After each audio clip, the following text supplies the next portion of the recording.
आणि बोला तरी जरांगे पाटील गेले 1.5-2 वर्षापासून मराठा समाजाच्या न्याय व हक्कासाठी लढत आहे. आज त्यांचा या 1.5-2 वर्षातला 7वी वेळ उपोषणाची 4था दिवस आहे. अनेक बांधव 119 बांधव तिथे उपोषण करत आहेत. आज आपल्या धाराशिव जिल्ह्यातल्या इटकूरच्या बांधवाची प्रकृती खालावलेल्या त्याला आयसीयू मध्ये ऍडमिट केले. त्याचे शरीर थंड पडले पूर्ण. शासन काय मराठ्याच्या माणसाची मारायची वाट बघायला का? जर शासन न्याय देणार नसेल तर इथून पुढे जे कायदा व सुव्यवस्थेचा प्रश्न निर्माण होईल त्याला सर्वस्वी सरकार आणि प्रशासन जबाबदार असेल. आज आम्ही मनोजदादाच्या समर्थनात धाराशिव जिल्ह्यातल्या बांधवांनी कलेक्टर ऑफिसच्या कॅबिनमध्ये कोंडून घेतले स्वतःला.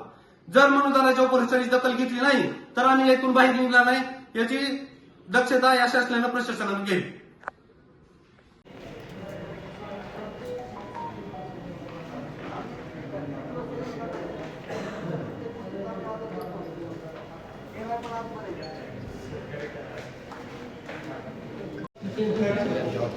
म्हणून नाही तर मग प्लॅन म्हणून बोललो नाही तर परत मला बोललो